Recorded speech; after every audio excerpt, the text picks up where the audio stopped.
मैं आरवी प्रजापति, पूर्व आईएएस अधिकारी, आज इस वीडियो के माध्यम से मध्य प्रदेश शासन के माननीय मंत्री के भ्रष्ट कदाचरण के संबंध में तथा शासन में बैठे हुए वरिष्ठ अफसरशाही जिनका लाल फीताशाही के संबंध में बताना चाहूंगा। यह मामला वर्ष 2008 और 9 का है। 22/10/2008 से लेकर के 27/11/2009 तक मैं बुरहानपुर जिले में सियोजल्ला पंचायत के रूप में कार्यरत था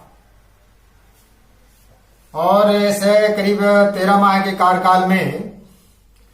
2 भागों में मेरे गोपनीय प्रतिवेदन लिखे जाना थे। पहले भाग का गोपनीय प्रतिवेदन 22/10/2008 से लेकर के 31/3/2009 तक और दूसरा 1 अप्रैल 2009 से 27/11/2009 तक। और तत्समय जो गोपनीय प्रतिवेदन लिखने की जो का चैनल था उसमें कलेक्टर प्रथम मतांकन अधिकारी होते थे, प्रतिवेदक अधिकारी होते थे और विकास आयुक्त तथा प्रमुख सचिव पंचायत एवं ग्रामीण विकास विभाग उसके समीक्षक अधिकारी होते थे गोपनीय प्रतिवेदन की समीक्षा करने के लिए, तथा पंचायत एवं जो ग्रामीण विकास मंत्री जी होते थे वो उस गोपनीय प्रतिवेदन को स्वीकृत करने के लिए सक्षम मंत्री माने जाते थे। तत्समय मेरे गोपनीय प्रतिवेदन 22/10/2008 से 31/3/2009 तक जो करीब 5.25 माह का था, उस गोपनीय प्रतिवेदन को कलेक्टर ने वेरी गुड प्रतिवेदित किया और विकास आयुक्त एवं प्रमुख सचिव पंचायत एवं ग्रामीण विकास विभाग ने भी उसको वेरी गुड बहुत अच्छा उसकी समीक्षा की। परंतु उसी वेरी गुड बहुत अच्छे गोपनीय प्रतिवेदन को तत्कालीन माननीय मंत्री जी जो तत्समय श्री गोपाल भार्गव जी थे, सामाजिक न्याय पंचायत एवं ग्रामीण विकास विभाग, उन्होंने कलेक्टर और विकास आयुक्त के द्वारा लिखे गए गोपनीय प्रतिवेदन को एकदम डाउनग्रेड करते हुए वेरी गुड को, बहुत अच्छे ग्रेड को उन्होंने उसको औसतन बिना किसी कारण बताओ ये औसतन जो है गोपनीय प्रतिवेदन में मतांकन कर दिया। और वर्तमान में ये माननीय मंत्री जी अभी लोक निर्माण विभाग के केंद्रीय मंत्री हैं। और इसी प्रकार से जो द्वितीय भाग का हमारा गोपनीय प्रतिवेदन था जो कि 1/4/2009 से 27/11/2009 तक की अवधि का था, करीब 8 माह का, उसको जिला कलेक्टर बुरहानपुर ने जो है अच्छा लिखा और उसमें जो है जो प्रमुख सचिव थे, विकास आयुक्त थे, उन्होंने उस वेरी गुड सीआर को कलेक्टर के बात से सहमत नहीं होती, उन्होंने इस बात की टिप दिया और उसको वेरी गुड बहुत अच्छा मतांकित किया। इस प्रकार से 1 अप्रैल 2009 से 27/11/2009 की जो गोपनीय प्रतिवेदन था वो विकास आयुक्त एवं प्रमुख सचिव ग्रामीण विकास विभाग के द्वारा बहुत अच्छा मतांकित किया गया। लेकिन तत्समय माननीय मंत्री जी जो उस समय पंचायत एवं ग्रामीण विकास विभाग के मंत्री थे, उन्होंने उस एसीआर को, उस गोपनीय प्रतिवेदन को सीधे औसतन लिख दिया बिना किसी कारण बताए, जो वर्तमान में अभी पीडब्ल्यूडी के केंद्रीय मंत्री है। तो इस तरह से इस एसीआर को जो है बिना किसी रीजन के 1 साल की हमारी जो 13 महीने की सीआर है वो वेरी गुड एसीआर को, वेरी गुड गोपनीय प्रतिवेदन को माननीय मंत्री जी ने सीधे जो है उसको अत्यंत ही कमजोर करते हुए केवल औसतन लिख दिया।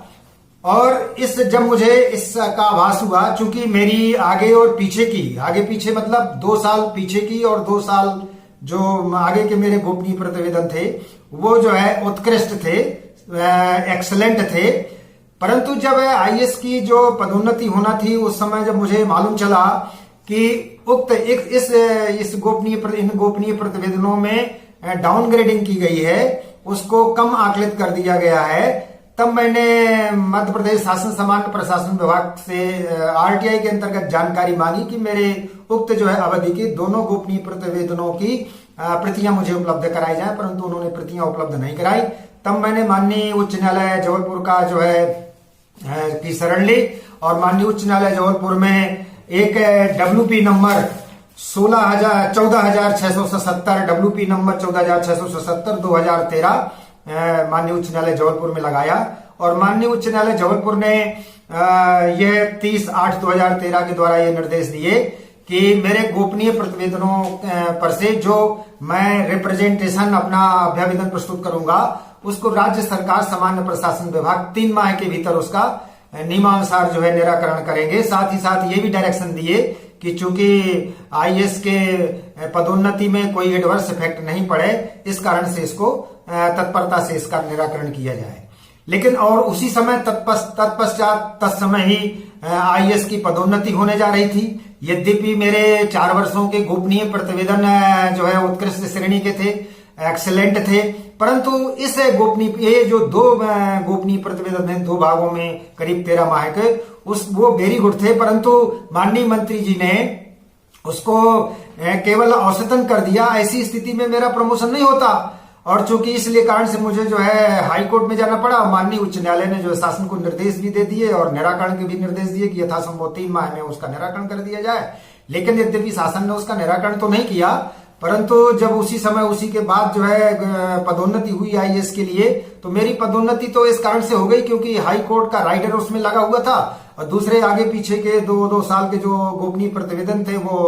उत्कृष्ट श्रेणी के थे, एक्सीलेंट श्रेणी के थे। वरना माननीय मंत्री जी के जो गोपनीय प्रतिवेदन को यदि मान लिया जाता उनके ही आकलन को के औसतन को, तो मेरी पदोन्नति नहीं हो पाती। तो मैं इस संबंध में केवल यह कहने के लिए इस वीडियो में मैं अपना मैटर बता रहा हूं कि तत्समय जो है इस तरह से माननीय मंत्रीगण के द्वारा जो है जो कदाचरण वाली बात थी वो मेरे लिए बहुत ही ज्यादा हानिकारक होती और एवं जो है माननीय उच्च न्यायालय के द्वारा 3 माह में निराकरण करने के निर्देश के बावजूद भी 30/8/2013 के आदेश का पालन सामान्य प्रशासन विभाग के संबंधित जो अधिकारी होते हैं उन्होंने नहीं किया और न ही उन्होंने माननीय मंत्री द्वारा लिखी गई सीआर को मेरे जो है रिप्रेजेंटेशन को माननीय मुख्यमंत्री जी के समक्ष प्रस्तुत किया। और उसके बाद में जो है कई पत्र जो है शासन को लिखता रहा, कम से कम 6-7 पत्र मैंने सामान्य प्रशासन विभाग को लिखे कि माननीय जो उच्च न्यायालय ने 30/8/13 के द्वारा जो निर्देश दिए हैं और 3 माह में निराकरण करने के निर्देश दिए थे, उसके कारण से मेरा जो है अभ्यावेदन का निराकरण नियमानुसार तत्काल कराया जाए, परंतु उन्होंने नहीं कराया। लेकिन जब मैं 2020 में माननीय उच्च न्यायालय में जब मैंने कंटेम्प्ट पिटीशन 194/220 का लगाया, तो माननीय उच्च न्यायालय जबलपुर ने 28/1/2020 को जब शोकाज नोटिस जारी किए सामान्य प्रशासन विभाग के तत्समय अधिकारियों को, तब जाकर के कहीं उन्होंने मेरे अभ्यावेदन को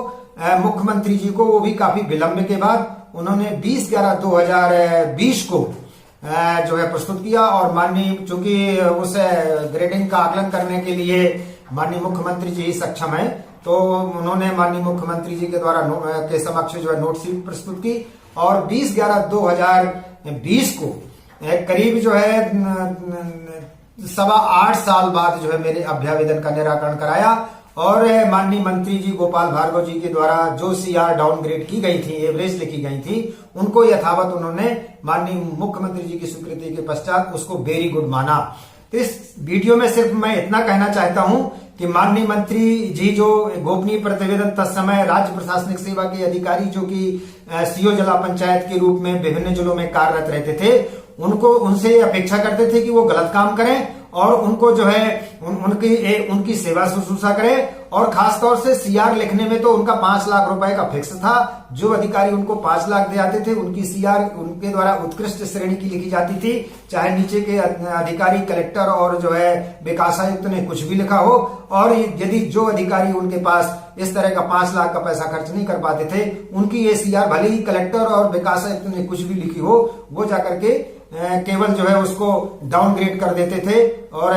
जो है एवरेज कर देते थे। इस संबंध में तत्समय कई अधिकारियों ने जब आईएएस में प्रमोशन हो रहे थे, तो कुछ लोगों ने शिकायत भी की थी लोक सेवा संघ लोक सेवा आयोग को। तो मेरा मतलब यही है कि जो मध्य प्रदेश शासन में मंत्री जी जो है वो किस तरह का काम करते हैं, कदाचरण का काम करते हैं, जो एक शासन में स्वच्छ काम करने की जो प्रणाली होना चाहिए वो बिल्कुल भी नहीं है। साथ ही साथ सामान्य प्रशासन विभाग में जो बैठे अधिकारी हैं वो उनकी अफसरशाही, उनकी लाल फीताशाही कितनी जोरों पर है, जो माननीय मुख्यमंत्री जी के भी ध्यान में नहीं लाते हैं। माननीय उच्च न्यायालय ने 30/8/2013 को जब 3 माह के भीतर मेरे रिप्रेजेंटेशन का निराकरण करने के निर्देश दिए थे, तो उन्होंने 3 माह में न कराते हुए 8.25 साल बाद मेरे रिप्रेजेंटेशन का निराकरण कराया। 8.25 साल बाद माननीय मुख्यमंत्री जी के यहाँ नोटशीट उन्होंने प्रस्तुत की। जब उनको यह कारण बताओ नोटिस जारी हुआ माननीय उच्च न्यायालय से कि कारण बताएं कि क्यों ना कंटेम्प्ट कोर्ट जो है ये आपके ऊपर चलाया जाए, तब कहीं जाकर के उन्होंने जो है माननीय मुख्यमंत्री जी के पास जो है मेरी नोटशीट प्रस्तुत की, और उसके बाद जो है मेरा फिर उन्होंने ये 20/11/2020 को एक जो है स्पीकिंग आदेश के द्वारा निकाला, और उन्होंने ये स्वीकार किया कि मेरी जो ACRs हैं वो जो है वेरी गुड की जाती है। यदि मेरी ACR ये जो है उस समय भी माननीय उच्च न्यायालय के निर्देश के अनुसार यदि उनको नहीं माना जाता तो मेरा तो प्रमोशन कभी भी नहीं होता और मेरा रिटायरमेंट भी हो जाता। तो मैं तो केवल ये बताना चाहता हूं कि इस मध्य प्रदेश सरकार में ऐसे ऐसे मंत्री बैठे हुए हैं कि जो इतना कदाचरण और भ्रष्टाचार करते हैं। उनकी अपेक्षाएं ये रहती है कि अधीनस्थ अधिकारी जो है गलत काम करें, और चाहे वो कुछ भी करें लेकिन उनकी इस प्रकार से सेवा शुश्रूषा करें। और इसी प्रकार से जो है ये लाल फीताशाही है। लाल फीताशाही के कारण जो है अफसर जो है माननीय मुख्यमंत्री जी के सामने जो है समय पर नोटशीट ही प्रस्तुत नहीं करते हैं, सही चीज आकलित करके प्रस्तुत नहीं करते हैं। जो मन आता है सो वो नोटशीट प्रस्तुत करके जो है उनकी ओर ये प्रयास करते हैं कि उसका जो है अनुमोदन ले लिया जाए। यही मैं मध्य प्रदेश शासन